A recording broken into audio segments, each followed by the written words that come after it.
കുറേ കാലം പോയി നമ്മൾ വർക്ക് ചെയ്ത് വന്നു. അപ്പോഴേക്കും മാനേജ്മെൻറ്റിൽ കുറേ മാറ്റം വന്നു, പുതിയ മാനേജേഴ്സ് വന്നു, കമ്പനി വളരുന്നുണ്ട്, ഒരുപാട് ഡിപ്പാർട്ട്മെൻറ്റ്സ് ഫോം ചെയ്യുന്നു, ഡിഫറെൻറ്റ് വേർട്ടിക്കൽസ് വരുന്നുണ്ട്, ഡിഫറെൻറ്റ് പ്രോജക്ട്സ് വരുന്നുണ്ട്. അങ്ങനെ കമ്പനിക്ക് ഒത്തിരി പ്രോജക്ട്സും സംഭവങ്ങൾ വരുന്നുണ്ട്. ഒരു സുപ്രഭാതത്തിൽ ഒരു മീറ്റിംഗ് വിളിച്ച സമയത്ത് കമ്പനി എന്ന് പറയുന്നുണ്ട്, അനൗൺസ് ചെയ്തു ഒരു ഗ്രൂപ്പായിട്ടൊരു പ്രൊമോഷൻ അനൗൺസ് ചെയ്ത സമയത്ത് ഈ പറയുന്ന പോലെ കമ്പനിയിലുള്ള 99% എൻ്റെ ടൈമിൽ വർക്ക് ചെയ്യുന്ന ആൾക്കാർക്കും പ്രൊമോഷൻ കിട്ടി, എനിക്ക് മാത്രം പ്രൊമോഷൻ കിട്ടില്ല. എനിക്ക് എന്താണെന്ന് മനസ്സിലായില്ല. ഞാൻ പെർഫോം ചെയ്യുന്നുണ്ട്, കൺസിസ്റ്റൻസി ഉണ്ട്, എല്ലാം ചെയ്യുന്നുണ്ട്, എന്താണ് മിസ്റ്റേക്ക് എന്ന് എനിക്ക് മനസ്സിലായില്ല. അപ്പോൾ വിവേക് എന്നോട് പറയുന്നുണ്ട്, ബ്രോ പോയി ചോദിക്കുന്നു പറയുന്നുണ്ട്. ഇല്ല, ഞാൻ ചോദിക്കില്ല, ഞാൻ ഡിസേർവ്ഡ് ആണെങ്കിൽ എനിക്ക് തരുമല്ലോ, ഡിസേർവ് ഉറപ്പായിട്ട് കിട്ടും എന്നുള്ളൊരു തോട്ടായിരുന്നു അന്ന് മനസ്സിലുണ്ടായത്. പക്ഷേ ഒരുപാട് വിഷമം വന്ന് 2-3 ദിവസം കഴിഞ്ഞപ്പോൾ എൻ്റെ ആവശ്യം കുറഞ്ഞു, ഞാൻ വേറെ കമ്പനിയിലേക്ക് അപ്ലൈ ചെയ്യാൻ തുടങ്ങി.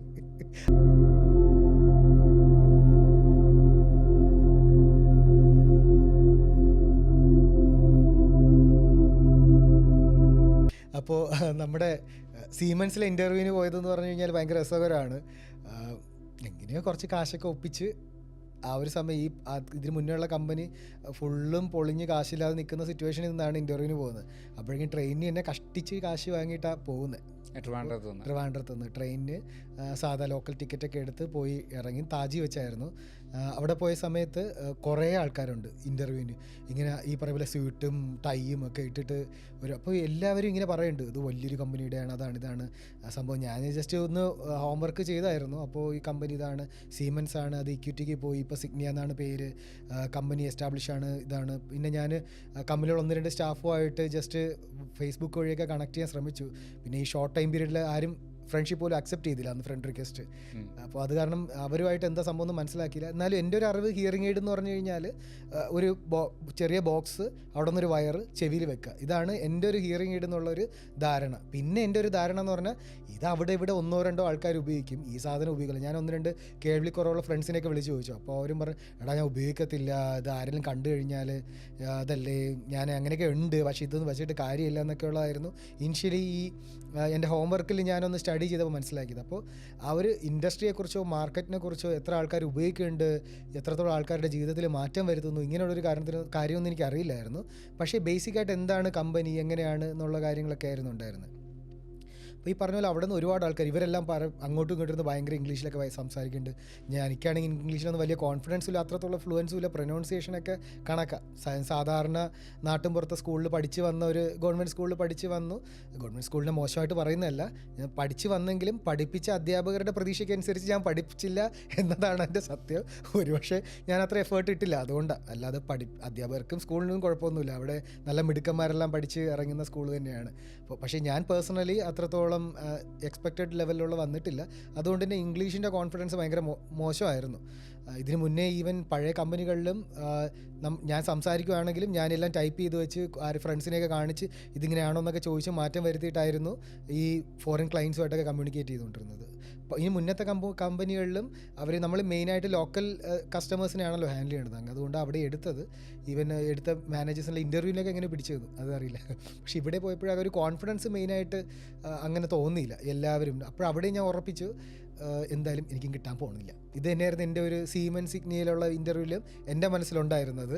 അവിടെ നിന്നപ്പോഴേക്കും പല ആൾക്കാരും പറയുന്നുണ്ട്, ഈ വലിയ കമ്പനികളുടെ ഇൻ്റർവ്യൂ എന്ന് പറഞ്ഞാൽ ഓൾറെഡി ആൾക്കാരെ എടുത്ത് വെച്ചിട്ടുണ്ടാവും, ഇതൊക്കെ ചുമ്മാ ബാക്കി ആൾക്കാരെ കാണിക്കാനുള്ള ഫോർമാലിറ്റിയാണെല്ലാം. അപ്പോൾ ഞാൻ നോക്കുമ്പോൾ ഇടയ്ക്ക് നിന്ന് ഒരു ചെക്കൻ വരുന്നു, അവൻ ഡയറക്റ്റ് ഇൻ്റർവ്യൂവിൽ അകത്ത് കയറി പോകുന്നു, അവൻ കുറച്ച് കഴിഞ്ഞ് ഇറങ്ങി പോവുകയും ചെയ്തു. അപ്പോൾ ഞങ്ങളെല്ലായിരുന്നു പരസ്പരം മിക്കവാറും ഇവനായിരിക്കും വലിയ റെക്കമെൻഡേഷൻ വന്നിട്ടുണ്ടാവും, അതായിരിക്കും പുള്ളിക്ക് കിട്ടിയിട്ടുണ്ടാവും. പുള്ളി വന്നു, ആ VIP സെലക്ട് ആയി പോയി, നമ്മളെയൊക്കെ ചുമ്മാ ഫോർമാലിറ്റിക്ക്. അതുകൊണ്ട് തന്നെ അകത്ത് പോയപ്പോഴും അവിടെയും പോയി ഇതേപോലെ ചുമ്മാ ചിരിച്ചിരുന്ന് തമാശ അങ്ങനെ പോയപ്പോൾ തന്നെ എന്നോട് ചോദിച്ച് ചായയോ ടീ ഓർ കോഫി എന്ന്. ഞാൻ പറഞ്ഞു എനിക്ക് വെള്ളം മതി എന്ന് പറഞ്ഞു. അപ്പോൾ ഓക്കെ ഫൈൻ, അവർ കുറച്ച് വെള്ളം തന്നു, എന്നെക്കുറിച്ച് പറയാൻ പറഞ്ഞു, ഞാൻ എന്നെക്കുറിച്ച് പറഞ്ഞു.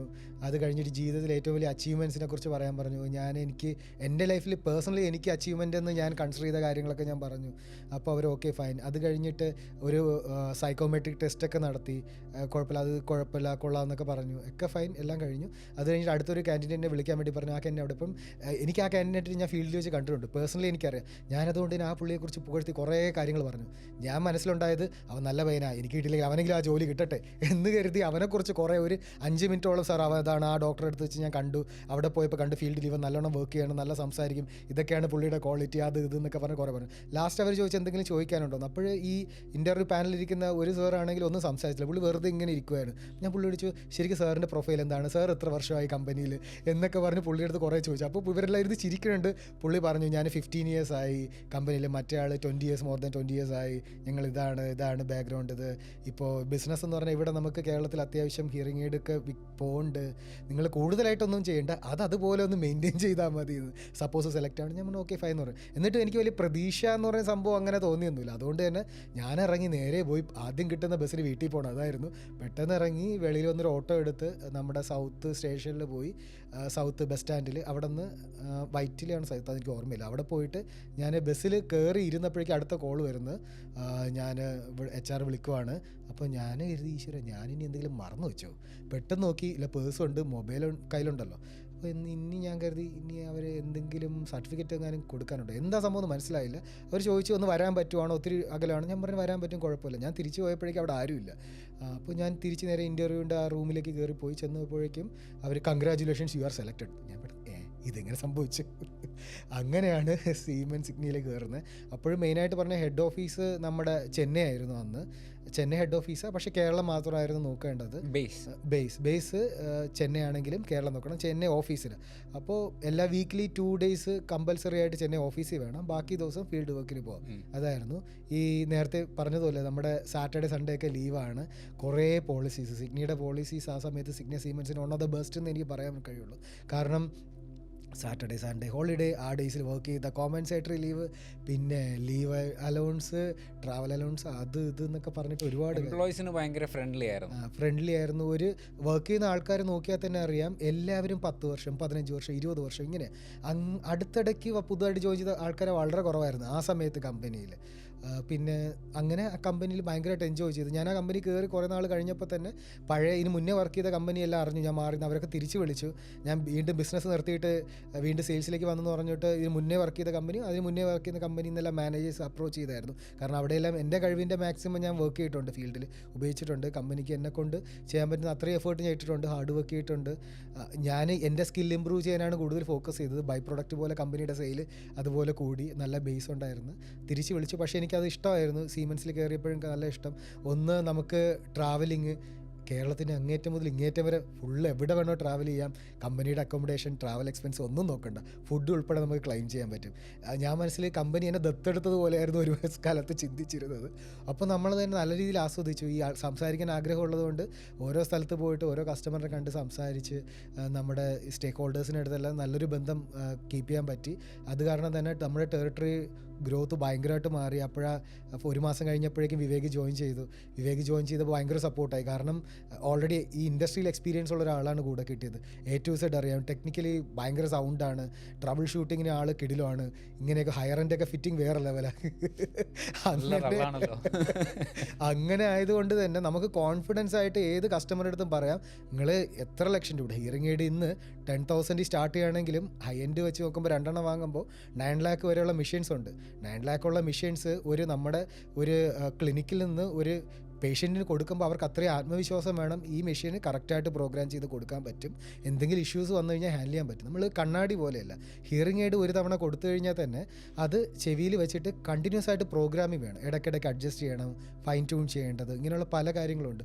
അതൊരു ജേണിയാണ്. നമ്മൾ ഹിയറിംഗ് എയ്ഡ് ഒരു പേഷ്യൻറ്റിന് കൊടുത്തു കഴിഞ്ഞാൽ അവരുമായിട്ട് ലൈഫ് ലോങ് അവരുടെ കൂടെയുള്ള യാത്രയാണ്. നമ്മുടെ ബാക്കി സാധനങ്ങൾ പോലെ നമ്മുടെ കമ്പ്യൂട്ടറോ മൊബൈലോ ഈവൻ സ്പെക്സോ പോലെ ഇന്ന് കൊടുത്തു നമ്മളുമായിട്ടുള്ള ബന്ധം തീർന്നു എന്നല്ല, ലൈഫ് ലോങ് ജേണി ആ ഒരു സ്ഥാപനം അല്ലെങ്കിൽ ആരാണ് ഹിയറിംഗ് എയ്ഡ് കൊടുക്കുന്നത് അല്ലെങ്കിൽ ആ ഒരു മാനുഫാക്ചർ ആ ഒരു പേഷ്യൻ്റെ കൂടെ ഉണ്ടാവണം. അതാണ് നമ്മുടെ ഹിയറിംഗ് എയ്ഡ് ഇൻഡസ്ട്രിയുടെ ഒരു പ്രത്യേകത.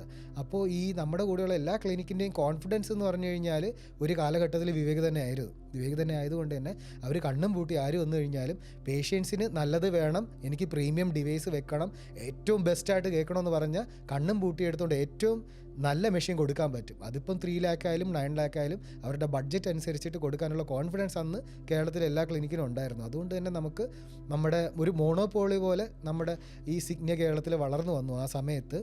അതിനുശേഷം അങ്ങനെ കുറേ കാലം പോയി. നമ്മൾ വർക്ക് ചെയ്ത് വന്നു. അപ്പോഴേക്കും മാനേജ്മെൻറ്റിൽ കുറേ മാറ്റം വന്നു. പുതിയ മാനേജേഴ്സ് വന്നു. കമ്പനി വളരുന്നുണ്ട്. ഒരുപാട് ഡിപ്പാർട്ട്മെൻറ്റ്സ് ഫോം ചെയ്യുന്നു. ഡിഫറെൻറ്റ് വേർട്ടിക്കൽസ് വരുന്നുണ്ട്. ഡിഫറെൻറ്റ് പ്രോജക്ട്സ് വരുന്നുണ്ട്. അങ്ങനെ കമ്പനിക്ക് ഒത്തിരി പ്രോജക്ട്സും സംഭവങ്ങൾ വരുന്നുണ്ട്. ഒരു സുപ്രഭാതത്തിൽ ഒരു മീറ്റിംഗ് വിളിച്ച സമയത്ത് കമ്പനിയിൽ നിന്ന് പറയുന്നുണ്ട്, അനൗൺസ് ചെയ്തു, ഒരു ഗ്രൂപ്പായിട്ടൊരു പ്രൊമോഷൻ അനൗൺസ് ചെയ്ത സമയത്ത് ഈ പറയുന്ന പോലെ കമ്പനിയിലുള്ള 99% എൻ്റെ ടൈമിൽ വർക്ക് ചെയ്യുന്ന ആൾക്കാർക്കും പ്രൊമോഷൻ കിട്ടി. എനിക്ക് മാത്രം പ്രൊമോഷൻ കിട്ടില്ല. എനിക്ക് എന്താണെന്ന് മനസ്സിലായില്ല. ഞാൻ പെർഫോം ചെയ്യുന്നുണ്ട്, കൺസിസ്റ്റൻസി ഉണ്ട്, എല്ലാം ചെയ്യുന്നുണ്ട്. എന്താണ് മിസ്റ്റേക്ക് എന്ന് എനിക്ക് മനസ്സിലായില്ല. അപ്പോൾ വിവേക് എന്നോട് പറയുന്നുണ്ട്, ബ്രോ പോയി ചോദിക്കുന്നു പറയുന്നുണ്ട്. ഇല്ല, ഞാൻ ചോദിക്കില്ല. ഞാൻ ഡിസേർവ്ഡ് ആണെങ്കിൽ എനിക്ക് തരുമല്ലോ, ഡിസേർവ് ഉറപ്പായിട്ട് കിട്ടും എന്നുള്ളൊരു തോട്ടായിരുന്നു അന്ന് മനസ്സിലുണ്ടായിരുന്നു. പക്ഷേ ഒരുപാട് വിഷമം വന്ന് 2-3 ദിവസം കഴിഞ്ഞപ്പോൾ എൻ്റെ ആവശ്യം കുറഞ്ഞു. ഞാൻ വേറെ കമ്പനിയിലേക്ക് അപ്ലൈ ചെയ്യാൻ തുടങ്ങി. അപ്പോഴാണ് നമ്മുടെ വിവേക് ആ സമയത്ത് പോകല്ലേ, നിൽക്ക്, പല കമ്പനിയിൽ ഇൻ്റർവ്യൂവിനൊക്കെ വിളിച്ചു. അപ്പം നിൽക്ക്, പോകല്ലേ, ശരിയാക്കാം എന്നൊക്കെ പറഞ്ഞു. പിന്നെ കമ്പനിയിൽ ഞാൻ വിളിച്ച് ചോദിച്ചു എനിക്ക് ആ പോസ്റ്റിലേക്ക് എന്തുകൊണ്ട് എന്നെ പക്ഷേ അവരൊരു കാര്യം ചെയ്തു, എൻ്റെ ടെറിട്ടറിയിൽ മാത്രം ആ പോസ്റ്റ് ആർക്കും പ്രൊമോഷൻ കൊടുത്തതുമില്ല, ആരെയും ഫില്ല് ചെയ്തതുമില്ല, വേക്കൻ്റ് തന്നെയായിരുന്നു. എനിക്ക് വേണ്ടി ചോദിച്ചപ്പോഴേക്കും അവർ അത് ഡൈനുവിന് ഇപ്പോഴത്തെ ആ ഒരു പ്രൊഫൈലിൽ നിന്ന് മാറ്റിക്കഴിഞ്ഞാൽ ഇപ്പോഴത്തെ ആ ഒരു കസ്റ്റമർ ബേസിൽ ആ ഒരു സെയിൽ എന്താവും എന്ന് അറിയാത്തതുകൊണ്ട് ആണ് ഒന്നും ചേഞ്ച് ചെയ്യാത്തതെന്നൊക്കെ പറഞ്ഞു. ഞാൻ കൺവിൻസ്ഡ് അല്ലായിരുന്നു. പക്ഷേ അവരെൻ്റെ പേ സ്കെയിൽ മാറ്റി എന്നെ കൺവിൻസ് ചെയ്തു. ഞാൻ ഓക്കെ ഫൈൻ, കുറച്ച് നാളുകൂടെ പോട്ടെ എന്ന് പറഞ്ഞ് അങ്ങനെ പോയി. പക്ഷേ അതിൽ ഓർമ്മിച്ചിരിക്കുന്നതെന്ന് പറഞ്ഞാൽ പ്രധാനപ്പെട്ടെന്ന് പറഞ്ഞാൽ ഈ ആ ഒരു ടൈം പീരീഡ് വരെ എൻജോയ് ചെയ്തൊരു ലൈഫ് എന്ന് പറഞ്ഞാൽ ലൈഫിലെ one of the best time എന്ന് പറയുള്ളൂ. സാധാരണ എല്ലാവരും പറയുമ്പോൾ സ്കൂൾ ഡേയ്സ് ആണ്, കോളേജ് ഡേയ്സ് ആണ് പറയുവാണെങ്കിലും എൻ്റെ ലൈഫിലെ ഏറ്റവും ബെസ്റ്റ് ടൈം ചോദിച്ചു കഴിഞ്ഞാൽ ഞാൻ പറയും ഈ സിഗ്നസ് സീമെൻസിൽ വർക്ക് ചെയ്ത ടൈം പീരീഡാണ് എൻ്റെ ലൈഫിലെ ഏറ്റവും ബെസ്റ്റ് ടൈം. അതിൽ പറയാൻ കാരണം എനിക്കും ഈ ട്രാവൽ ചെയ്യണ ഭയങ്കര ഇഷ്ടമാണ്. ഫോട്ടോഗ്രാഫിയും കുഞ്ഞുനാളിലെ വൈൽഡ് ലൈഫ് ഫോട്ടോഗ്രാഫിയൊക്കെ കുറേ ഇഷ്ടമുണ്ട്. വീട്ടിനെ ചുറ്റുമൊക്കെ ഈ ബേഡ്സും പറന്ന് കിടക്കുമ്പോഴൊക്കെ ഓടി കിടന്ന് ഫോട്ടോ എടുക്കുമായിരുന്നു കുഞ്ഞ് ക്യാമറയിൽ വെച്ചിട്ട്. അപ്പോൾ ഈ കമ്പനിയിൽ വന്നതിന് ശേഷം നമുക്കൊരു ഈ പ്രൊഫഷണലായിട്ടൊരു ക്യാമറ അഫോർഡബിളായി, അത് വാങ്ങി. നമുക്കൊത്തിരി കോമ്പൻസേറ്ററി ലീവ് നമ്മൾ വർക്ക് ചെയ്യുമ്പോൾ ഒരു 2 വീക്സ് കണ്ടിന്യൂസ് ആയിട്ട് വർക്ക് ചെയ്ത് കഴിഞ്ഞാൽ ഒരു 4 ഡേയ്സിൽ ഓവർലാപ്പ് വരും. ഈ 4 ഡേയ്സ് എടുത്ത് നെക്സ്റ്റ് കണ്ടിന്യൂസ് ലീവ് എടുത്താലും പെർഫോം ചെയ്യണതുകൊണ്ട് ആർക്കും പ്രശ്നമില്ലായിരുന്നു. അപ്പോൾ നമ്മൾ വീണ്ടും സാറ്റർഡേ സൺഡേ വരുന്ന രീതിയിൽ അതിന് മുന്നത്തെ 4 ഡേയ്സ് അല്ലെങ്കിൽ ഇതിന് മുന്നേയും പിന്നെയുള്ള 2 ഡേയ്സ് ഇട്ട് ഒരു 6 ഡേയ്സ് ഒക്കെ എടുത്തിട്ട് ട്രാവൽ. ഞാനും വിവേകം കൂടെയാണ് ഒരുപാട് ട്രാവൽ ചെയ്യുന്നത്. എനിക്ക് ഓർമ്മയുണ്ട്, നമ്മൾ എവിടെയൊക്കെ കുറേ വൈൽഡ് ലൈഫ് സാങ്ച്വറീസിൽ നമ്മൾ പോയിട്ടുണ്ട്, ലീവ് എടുത്ത് പോയിട്ടുണ്ട്. ലീവ് എടുത്ത് ഒത്തിരി പോയിട്ടുണ്ട്. ഈവൻ നമ്മൾ ഏറ്റവും അടുത്ത് കിടന്ന ഈ നമ്മുടെ ഈ ജം പോലെയുള്ള പല സംഭവങ്ങളും കണ്ടുപിടിച്ചതും ആ ഒരു ടൈം പീരീഡിൽ. എക്സാമ്പിൾ നമ്മുടെ തട്ടേക്കാട് എന്തുമാത്രം ബേഡ്സ് അവിടെയുള്ളത്, എന്ത് ഭംഗിയുള്ളത്, അത് അവിടെ പോയി ആ ട്രാവൽ ചെയ്യുമ്പോഴേ നമുക്ക് മനസ്സിലാവും. അതുപോലെ നമ്മുടെ പറമ്പിക്കുളം ഫോറസ്റ്റിനുള്ളിൽ, നമ്മുടെ ബന്ദിപ്പൂർ, ഇങ്ങനെ ഈ തൊട്ടടുത്തുള്ള ഇവിടെ ഈ ഒന്നും വേണ്ട നമ്മുടെ ഇവിടെ കുമരകത്തുള്ള ബേർഡ് സാങ്ച്വറിക്കകത്ത് ഇങ്ങനെ ഒരുപാട് നമ്മുടെ നാട്ടിനകത്തുള്ള തന്നെ ബേർഡ് സാങ്ച്വറികൾ ഒരുപാട് നമ്മൾ യാത്ര ചെയ്യാൻ പറ്റി. ആ ഒരു നാച്ചുറിൻ്റെ ആ ഒരു ബ്യൂട്ടി മനസ്സിലാക്കാൻ പറ്റി. ഇതിന് പുറമെ ഇന്ത്യ ഒട്ടാകെ ഒത്തിരി ട്രാവൽ ചെയ്യാൻ പറ്റും. ഇപ്പോൾ രന്തംബോറിലൊക്കെ പോകുന്ന സമയത്തായാലും നമ്മുടെ പേഷ്യൻസ് എന്ന് പറയുന്ന സംഭവം പരീക്ഷിക്കുന്നതാണ് ഈ വൈൽഡ് ലൈഫ് ഫോട്ടോഗ്രാഫി. നമ്മൾ ഇന്ന് രാവിലെ മുതൽ വൈകുന്നേരം വരെ ടൈഗർ വരും എന്ന് പറഞ്ഞ് ക്യാമറയും കൊണ്ട് നടക്കും, നാളെയും നടക്കും, ഇതുപോലെ മറ്റന്നാളും നടക്കും. അതിൻ്റെ അടുത്ത ദിവസം 3 മണിയൊക്കെ ആകുമ്പോഴായിരിക്കും എവിടെ നിന്നെങ്കിലും ഒരു കാട്ടിൽ നിന്ന് ചെറിയ തലയിട്ട് പുറത്തേക്ക് ഇറങ്ങി നടന്നു വരുന്ന കടുവയെ കാണുന്നത്.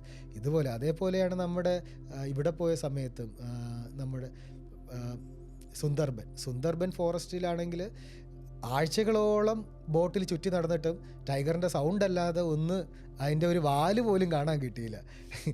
അത് സീസണാണ്. ചില സീസണിൽ കാണാൻ കഴിയും, ചില സീസണിൽ നമ്മൾ ഈ വീക്സോളം രാവിലെ മുതൽ വൈകുന്നേരം വരെ ലോ ടൈഡ് ഹൈ ടൈഡിലും ബോട്ട് ഇങ്ങനെ ചുറ്റിക്കൊണ്ടേയിരിക്കും. കാണണമെങ്കിൽ നല്ല പേഷ്യൻസ് വേണമെന്നുള്ളൊരു ശരിക്കൊരു ജോബാണ് ഈ വൈൽഡ് ലൈഫ് ഫോട്ടോഗ്രാഫി. അതെൻ്റെ ഹോബി ആയിരുന്നുകൊണ്ട് പിന്നെ കുറച്ച് എക്സ്പെൻസീവാണ് ട്രാവലിംഗ് കോസ്റ്റ്, സ്റ്റേ, പിന്നെ ഗൈഡ്, വെഹിക്കിൾസ് എടുക്കുവാണെങ്കിൽ കുറച്ച് എക്സ്പെൻസീവ് ആയിട്ടുള്ളൊരു ഹോബിയാണ്. അപ്പം അത് കുറേ കാലം ഉണ്ടായിരുന്നു. വളരെയധികം ആ സമയത്ത് ഒത്തിരി ട്രാവൽ ചെയ്ത് ഒരുപാട് കാര്യങ്ങൾ കണ്ടു പഠിക്കാൻ പറ്റി. നമ്മൾ ശരിക്കും എന്താണ് നമുക്ക് ചുറ്റുമുള്ളതെന്ന് ശരിക്കും ആ ഒരു പ്രകൃതിയുടെ ഭംഗി ആസ്വദിക്കുക എന്ന് പറഞ്ഞു കഴിഞ്ഞാൽ നമ്മൾ യാത്ര ചെയ്ത് കഴിഞ്ഞാൽ മാത്രമേ പറ്റത്തുള്ളൂ. നമ്മളല്ലാതെ വർക്ക്, എഡ്യൂക്കേഷൻ ഇങ്ങനെ ഇവിടെ ചുറ്റിപ്പറ്റി നിന്ന് കഴിഞ്ഞാൽ അതുകൊണ്ട് നമ്മൾ പല ഈ പറയുന്ന പ്രമുഖരായ ആൾക്കാർ പറയുന്ന പോലെ, വിദ്യാസമ്പന്നർ പറയുന്ന പോലെ നമ്മൾ യാത്ര ചെയ്യുമ്പോഴാണ് ഒരുപാട് പഠിക്കുന്നത്. അങ്ങനെ യാത്രകളിൽ നിന്നാണ് പഠിക്കുന്നതും യാത്രകളിൽ നിന്നാണ് പല ആശയങ്ങൾ വരുന്നതും. നമ്മൾ യാത്രകൾ ചെയ്യുമ്പോൾ നമ്മൾ പലതും കാണും, ഒബ്സർവ് ചെയ്യും, ചിന്തിക്കും. അത് നമുക്കൊരുപാട് സമയം കിട്ടും. നമ്മുടെ മൈൻഡിങ്ങനെ ഫ്രീ ആയിട്ടിരിക്കുമ്പോൾ പുതിയ പുതിയ ആശയങ്ങൾ വരും. അങ്ങനെ ഒരു ആശയം നമുക്ക് ഏറ്റവും കൂടുതൽ ഐഡിയാസ് വന്നേക്കുന്നത് ഈ ട്രാവൽ ചെയ്യുമ്പോൾ തന്നെയാണ് ഏറ്റവും കൂടുതൽ.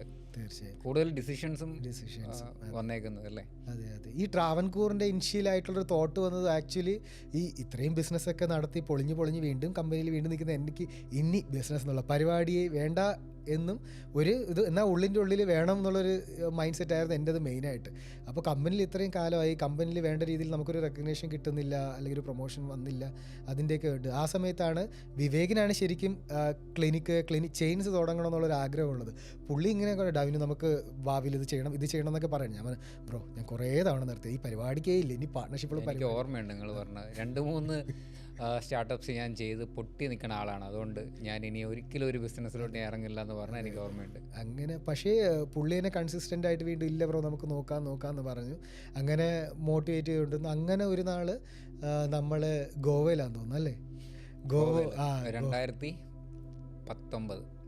ഗോവയിൽ 2019 അന്ന് കമ്പനി ഇന്ത്യയിൽ വന്നിട്ട് 20 years ആയി. അതിൻ്റെ സെലിബ്രേഷൻസ് ഒക്കെ നടന്നു. അന്നൊരു എടുത്തൊരു ഫോട്ടോ ഉണ്ട് ഇങ്ങനെ എല്ലാ കമ്പനിയുടെ 2018 ഓക്കെ. അന്ന് കമ്പനിയുടെ നമ്മുടെ മീറ്റിങ്ങിനുണ്ടായിരുന്ന എല്ലാവരും 20 എന്ന് ഒരു നിന്നിട്ട് ഫോട്ടോ എടുത്തു. ആ ഫോട്ടോ എടുത്ത ഞാനിങ്ങനെ അത് ജർമ്മനിയിൽ വരെ പോയിട്ടുണ്ടായിരുന്നു. ആ ഫോട്ടോ ജർമ്മനിയിൽ സിഗ്നിയുടെ മെയിൻ വെബ്സൈറ്റിൽ ഗ്ലോബൽ വെബ്സൈറ്റിൽ അത് ഉണ്ടായിരുന്നു. ആ ഫോട്ടോ എടുത്തത് ഭയങ്കര കോമഡിയാണ്. ഈ താഴെ ഈ 20 നിർത്തിയിട്ട് നമുക്ക് അന്ന് ഇതൊന്നുമില്ലല്ലോ, നമ്മുടെ ഹെലിക്യാമോ സംഭവമൊന്നും ഇല്ലാത്തതുകൊണ്ട് ആ ഹോട്ടലിൻ്റെ തന്നെ ഒരു 12th ഫ്ലോർ എത്ര ഫ്ലോറിന് മുകളിൽ പോയി നിന്നിട്ട് ഇവരെ താഴെ നിർത്തി മുകളിൽ നിന്ന് സൂം ചെയ്തെടുത്ത ഫോട്ടോയാണ് ആ 20 എന്നുള്ള ഫോട്ടോ. അതെടുത്തു. പിന്നെ 2-3 ദിവസം അവിടെ മീറ്റിംഗ് ഉണ്ടായിരുന്നു. അത് കഴിഞ്ഞ് ഈ ഗോവയിൽ രാത്രി ഇങ്ങനെ തിരമാല നോക്കിയിട്ട് അങ്ങനെ ഇരുന്ന് എനിക്ക് തോന്നുന്നു 12 നമ്മളിങ്ങനെ പുള്ളി അടുത്തിരിക്കുന്നുണ്ട്. ഞാൻ ആ ബാൽക്കണിയിൽ നമ്മുടെ ഒരു ഇതുണ്ടല്ലോ റെയിലുണ്ട്. ഈ റെയിലിൽ എൻ്റെ 2 കാലും ഇങ്ങനെ മുകളിലോട്ട് വെക്കുക. 2 കാലും റെയിലിൽ മുകളിലോട്ട് വെച്ച് ഞാനിങ്ങനെയൊക്കെയുണ്ട്. ദാഹിക്കണോണ്ട് ഇടയ്ക്കിടയ്ക്ക് കട്ടൻ ചായ കുടിക്കുന്നുണ്ട്. അങ്ങനെ കട്ടൻ ചായയും കുടിച്ച് ഇങ്ങനെ തിരമാലയും നോക്കി ഇരുന്ന സമയത്താണ് പുള്ളി വീണ്ടും ഈ നമ്മുടെ ബ്രോ നമുക്ക് ക്ലിനിക്ക് തുടങ്ങാം. ഞാൻ പറഞ്ഞു ശരി ബ്രോ ക്ലിനിക്ക് എന്തായാലും നമ്മൾ ക്ലിനിക്ക് തുടങ്ങും. അങ്ങനെയാണ് ആദ്യമായിട്ട് ക്ലിനിക്ക് തുടങ്ങാമെന്ന് പറഞ്ഞ് പുള്ളിയുടെ സ്വപ്നത്തിൽ കയറി പിടിച്ചത്. അങ്ങനെ അന്ന് പുള്ളിയുടെ സ്വപ്നത്തിൽ കൂടെ യാത്ര ചെയ്യാൻ തുടങ്ങിയിട്ട് ഇത്രയും കാലമായി ഈശ്വര സഹായിച്ചിട്ട് നമ്മൾ ആ ഒരു വിഷൻ, അന്നത്തെ ആ ഒരു സ്പാർക്ക്, അത് ഒട്ടും തന്നെ അതിന് കുറവ് വരാതെ നമ്മൾ അതുപോലെ ഇപ്പോഴും ആ സ്പാർക്കിൽ ഓരോ ദിവസം പുതിയ പുതിയ കാര്യങ്ങൾ ചെയ്ത് കൂടുതൽ നമ്മുടെ ഫെസിലിറ്റീസും കൂടുതൽ ഫീച്ചേഴ്സ് നമ്മുടെ കാണാൻ വരുന്ന ഓരോ പേഷ്യൻസിന് പ്രൊവൈഡ് ചെയ്യാനുള്ള വർക്ക് നമ്മൾ ഇന്നും ചെയ്യുന്നുണ്ട്.